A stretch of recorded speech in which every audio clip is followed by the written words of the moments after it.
Hello students, welcome to another session of Quark Express. In this session we will see how to create a complete brochure.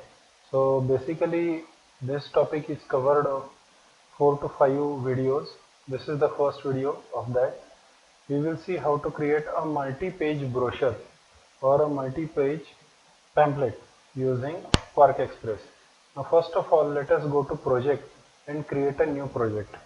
Let's rename it as brochure. Size should be A4 and let's keep the number of columns to 2, and we have a standard margin on all sides, all 4 sides, that is of 0.5 inches. This is the size of A4 paper. It is in portrait, that is vertical. So click on OK and we have one page over here.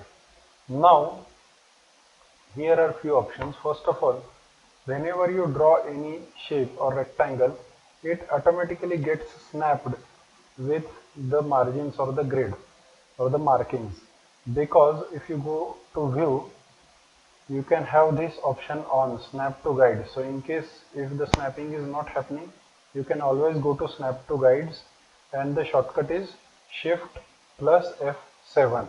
Also we have rulers over here, and the shortcut is Control R for rulers.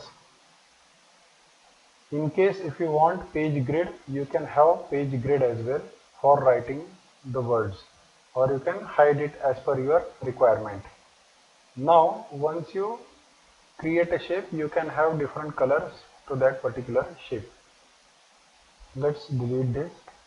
We also do have pen tool over here, and if you go on clicking the pen tool, you will see different methods or methodologies of creating or modifying the Bezier curve. Let's create a simple shape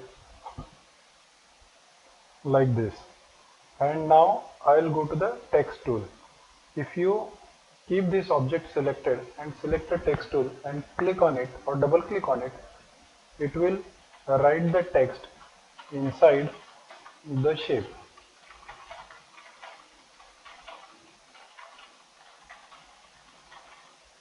like this. There is one more option. Now suppose if you click on text and instead of single click, you click and drag for a text box. Let's copy some text. This is the lorem ipsum sample text. Copy it and paste it inside the text box. Now let's go to pen tool and create a shape, something like this. Now what I will do, I will select the shape, only the shape, not the text, and then go to item, and in item we have an option of turn around. So when you click on turn around, it will open another dialog box. In this dialog box, go to the tab of turn around.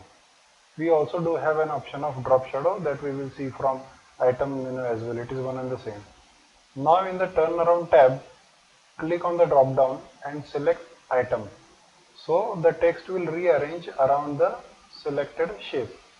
And you can also have offset, like if you don't want text to touch the shape, you can give little bit of offset as well, 5 points. So it will have 5 points offset around the shape, and click on apply and OK. So here you can see, you can put some image or anything into this. So it's like that, and then again you can select the text, go to the item and click on drop shadow. The shortcut is Ctrl Alt Shift D. It will again open a dialog box. Click on apply drop shadow. By default the shadow color is on black. Click on apply. You can also adjust blur, scale, skew and distance, that is the offset parameters of the shadow. You can also adjust the opacity and shade as well. Click on apply. Okay, so you will have drop shadow to the text.